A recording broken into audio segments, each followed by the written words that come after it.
रहमान रहीम।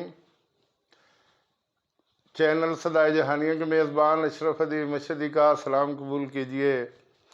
साहिबो, आपको याद होगा कि आज से ठीक 17 साल पहले सन 2005 में शदीद ज़लज़ला आया कश्मीर में, खैबर पख्तूनख्वा में और पंजाब के शुमाली इलाका जात में, और इतना नुकसान हुआ, इतनी जानी अमवात, इंसानी अमवात इतनी हुई कि जिसकी तादाद तकरीबन 86,000 तक पहुंच जाती है। और ये दुनिया में होने वाला चौथा बड़ा ज़लज़ला था जिसमें बहुत ज़्यादा माली और जानी नुकसान हुआ। कहते हैं कि बालाकोट हाई स्कूल में सुबह के 8:00 पर ये ज़लज़ला आया था। उस वक्त अक्सर स्कूलों में असम्बलियाँ हो रही थी या बच्चे असम्बलियों से वापस क्लासों में पहुँचे थे। बालाकोट पूरे का पूरा ज़मीन बोस हो गया। बालाकोट का हाई स्कूल, उसकी छत ज़मीन से 2 फुट नीचे धंस गई। बच्चों के बस्ते, बच्चों की जूतियाँ, बच्चों की स्लेट, बच्चों की तख्तियाँ, किताबें और दीगर सामान दिखाई दे रहा था, लेकिन हर चीज़ ज़मीन के नीचे दफन हो गई थी।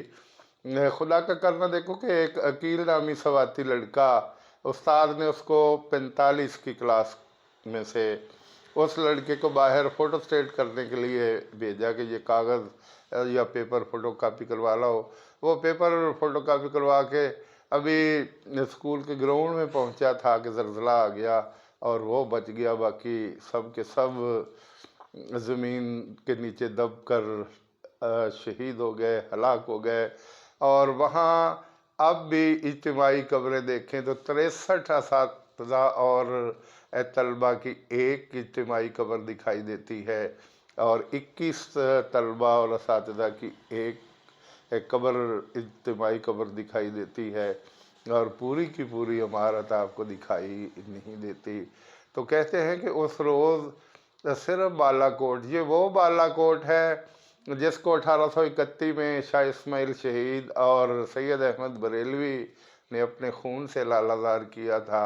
ये बड़ी मशहूर जगह और आज ये कुदरती आफत की जद में आई और तकरीबन 27,000 से ज़्यादा अफराद एक ही दिन में लुक़्मा अजल बन गए, जिसमें से 19,000 सिर्फ तलबा थे जिनकी अब बातें और यादें ही रह गई हैं।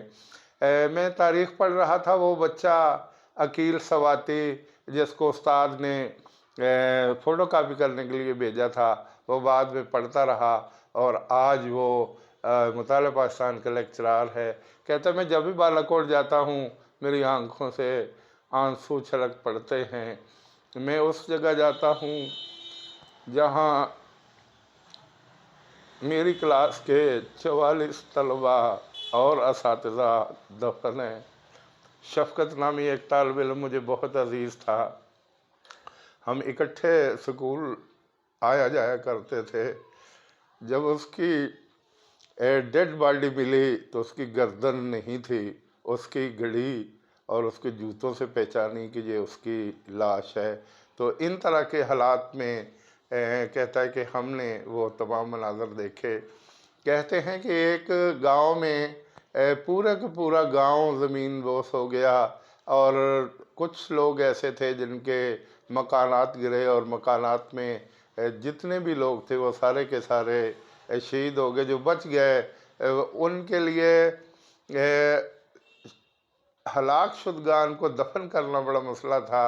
एक ख़ातून जिसके 4 जवान बेटे वहाँ हलाक हो गए, शहीद हो गए, उसको तदफीन के लिए और कब्रें खोदने के लिए आदमी नहीं मिल रहे थे, तो उसने खुद 4 बेटों की कब्रें खोदी और उनको दफन किया। एक जगह पे कहते हैं कि एक वालिदा जिसकी 3 माह की छोटी सी बेटी थी, घर के सारे लोग हलाक हो गए, वो एक बच्ची थी जो 3 माह की बच गई, वो माँ के ऊपर लेटी थी।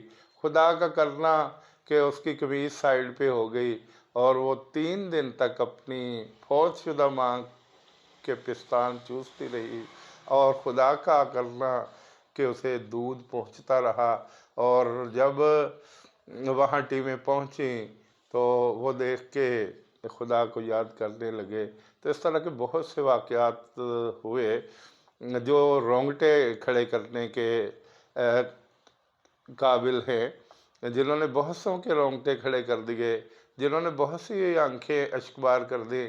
لیکن اس کے باوجود کچھ لوگ بڑے سنگ دل ہوتے ہیں، کہتے ہیں کہ ایک آدمی کسی ایسے علاقے میں گیا جہاں بہت سے لوگ ہلاک ہو گئے، تو اس نے دیکھا کہ عورتوں کے بازوؤں میں کنگن اور سونے کی چوڑیاں تھیں، وہ جلدی میں اتار تو نہ سکا، اس نے چھری کا بندوبست کیا اور بازو کاٹ کے اس نے بوری بھری، موٹر سائیکل پہ انہوں نے باندھی اور اپنے گھر کی طرف تیزی کے ساتھ جا رہا تھا۔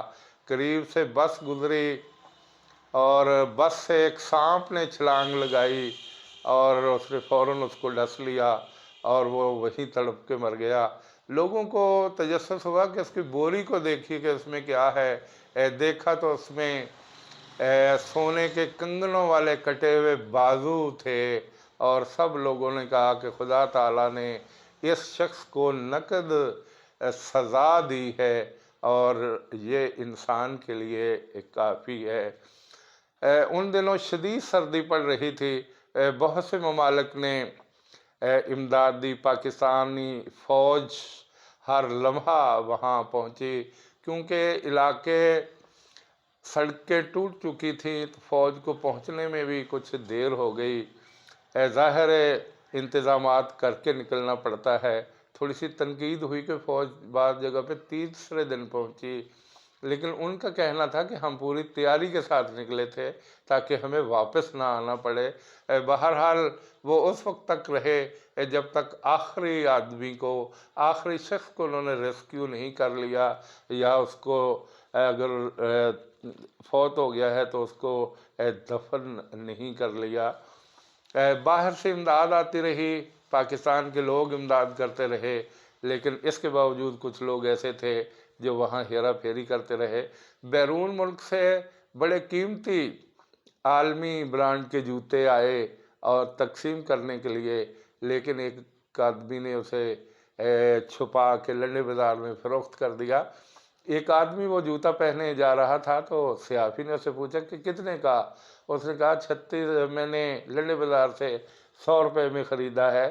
تو اس نے کہا اس کی عالمی قیمت 3300 روپے ہے۔ تو افسوس کا اظہار کیا صحافی نے کہ دیکھو جی، باہر سے امداد ملی ہے اور پاکستانیوں نے یہاں اس کو فروخت کر دیا ہے۔ اس کے بعد پھر حکومت نے فیصلہ کیا کہ چونکہ جو پکے مکان تھے ان کے گرنے سے اموات زیادہ ہوئیں، تقریباً 86,000 لوگ لقمہ اجل بن گئے اس زلزلے میں۔ تو پھر انہوں نے فیصلہ کیا کہ ٹین کے مکان بنائے جائیں، اور 20,000 کا ایک مکان تیار ہوتا تھا۔ تو کسی کو 80,000 روپے الاٹ کیے گئے، کسی کو 60,000 دیے گئے، اور انہوں نے اپنے طور پہ ایک فوجی، ایک ٹیچر اور ایک پٹواری کی ذمہ داری لگائی کہ آپ ایک ایک گاؤں اور ایک ایک بستی کے لیے مکانات بنوائیں، اور اس طرح ان کو نئے مکانات بنا کے شفٹ کیا گیا۔ لیکن 17 سال گزرنے کے باوجود آج بھی وہاں سوگوار فضا دکھائی دیتی ہے، اور وہ لوگ جن کے اپنے زمین بوس ہو گئے وہ آج بھی وہاں جب جاتے ہیں تو آنسو بہاتے ہیں اور اس دن کو یاد کرتے ہیں جب سارے پاکستان میں یکدم یہ جب اطلاع آئی تو ہر کوئی سہم کے رہ گیا۔ مجھے اچھی طرح یاد ہے کہ میں اسکول سے چھٹی کر کے دفتر تعلیم خانے وال جا رہا تھا، میں فوارہ چوک میں تھا تو میری موٹر سائیکل یکدم ہچکولے کھانے لگی۔ میں سمجھا شاید پنکچر ہو گئی ہے، میں اترا تو وہ ٹھیک تھا، لیکن تھوڑی دیر کے بعد مجھے میرے برادر نسبتی انہوں نے فون کیا کہ شمالی علاقہ جات میں شدید زلزلہ آیا ہے اور پورے کا پورا علاقہ तबाह व बर्बाद होकर रह गया है। तो फिर खबरें आने लगीं और बहुत से दिलखराश वाक़यात सामने आए जिनका मैंने अभी ज़िक्र किया है। ये तो असल कहानी का अशरे अशीर भी नहीं, क्योंकि वीडियो में इतनी लंबी चौड़ी गुफ्तगू नहीं हो सकती। तो बहरहाल 2005 के ज़लज़ले की कुछ दिलखराश यादें और बातें मैंने आपके गोशगुजार की हैं।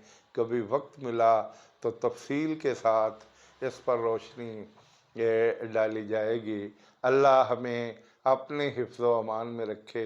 अल्लाह पाकिस्तान को और अहले पाकिस्तान को अपने हिफ्ज़ व अमान में रखे और आसानियाँ पैदा फरमाए। ये कुदरती आफ़ात खुदा की तरफ से होती हैं और कुछ लोगों का कहना है कि ये हमारे आमाल का नतीजा होता है। तो हमें अपने आमाल को दुरुस्त करना चाहिए, हमें अच्छे मुसलमान बन के रहना चाहिए, हमें नमाज़ों, सदक़ात और दीगर इबादात की तरफ तवज्जो देनी चाहिए ताकि खुदा हम पे राज़ी हो और हम ऐसी आफात से बच सके। वस्सलाम।